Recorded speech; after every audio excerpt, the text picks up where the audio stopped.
Hi, I'm Christina, and this is a book review of Remarkably Bright Creatures by Shelby Van Pelt.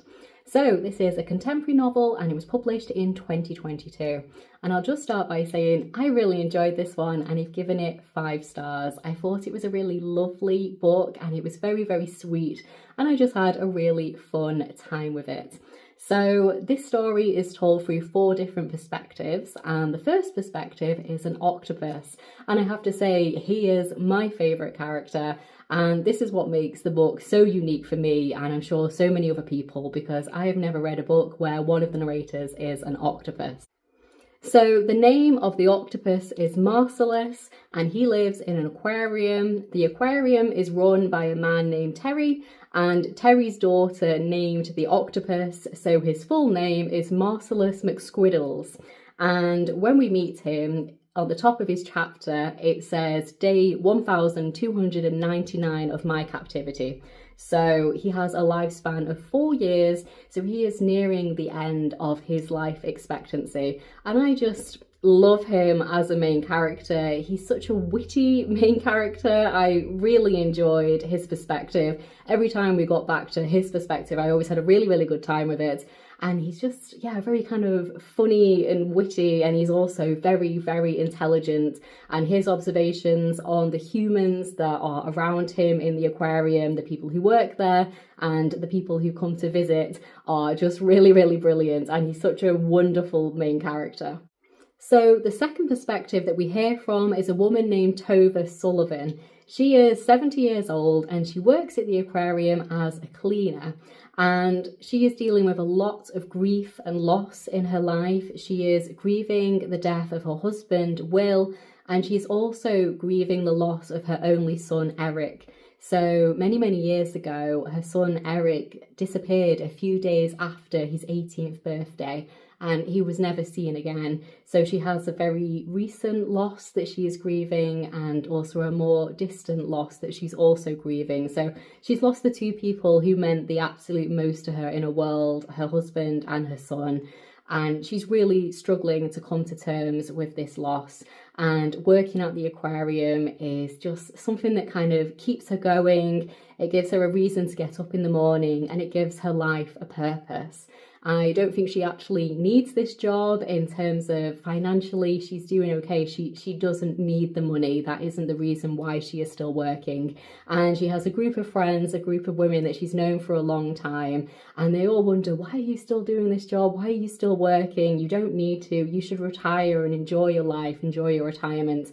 But she really enjoys working at the aquarium. She really enjoys cleaning. She's very, very good at it. And she thinks if she ever leaves, no one's really going to be able to clean that aquarium as well as her. No one's going to be able to get the glass just right or the floors just so. And I think she's very proud of it too. She's very proud of her job and she's very proud of her work.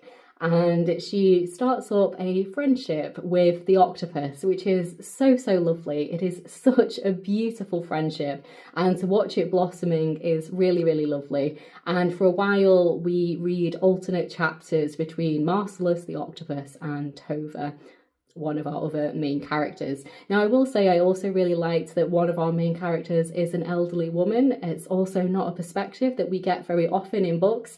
So this book really does do unusual perspectives that we don't see very often. We have an octopus, which I have, like I say, I've never seen before. And we have a 70-year-old woman as our main character, which I think is quite rare to find a book that really centralises an older perspective. So I really appreciated that too.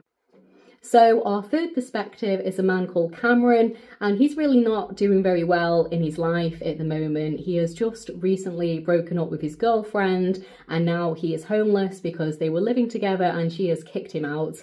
He's also currently unemployed. He's recently lost his job and he really struggles to hold down a job. He just seems to get fired from whatever job he has because he's late or he does something wrong. So he's not doing very well in his life, and he's really kind of needing that turning point to try and just kind of bring his life back around. And then our fourth perspective is a man named Ethan, and he works at the local supermarket near Tova. He kind of is the manager, he runs the place, and he has a little bit of a crush on Tova. He would like to be more than friends with her. but obviously she is grieving the loss of her husband, and he was a wonderful man, and he obviously thought he was a nice man from afar, and he wouldn't want to rush Tova into anything, and he also doesn't know if she would be interested in him in that way, or if she'd be interested in anyone at all in that way now. So he kind of has a little bit of a soft spot for her. So there are 4 main perspectives that we follow, and I really liked all the characters. I think all the characters are really brilliant. Cameron at times can be a bit annoying. he's not always the nicest of characters, and he doesn't always make the best decisions particularly, but overall I really enjoyed the characters. I think they're all very well written, they all feel very real, and obviously they all have their own kind of like idiosyncrasies, and Cameron has a lot of his own issues. They all kind of have issues, but he has quite a lot of them, and they do feel like real normal life people, so I enjoyed that part of it. And overall, I would just say this is a really lovely, sweet, gentle, warm kind of story. I had a really, really nice time with it. I think it was very witty at times, especially the character of the octopus. And I just really like the ending too. I'm obviously not going to tell you what happens, but I just thought it was really, really lovely. For so many different characters, it's just a really lovely, gentle, happy ending, which I really, really enjoy. So it is also set in a small town, so it kind of has that small town vibes, very close-knit community, which I really enjoy reading in a book. And overall, it explores a lot of different themes too. So we have death and loss and grief, love, family, friendship, difficult family relationships too, and also the themes of aging, loneliness, and yeah, I just thought it was really, really good. I really enjoyed it. I would say, if I had just 2 words to describe it, that it would be charming and uplifting. It's also a very hopeful read as well. Yeah, I just had a really, really nice time with it. I thought it was very warm, very gentle, very tender, very kind of sweet. So yeah, I really enjoyed it. I thought it was well written, the characters were good, and yeah, I just had a nice time with it. It was a fun, lovely, gentle little read.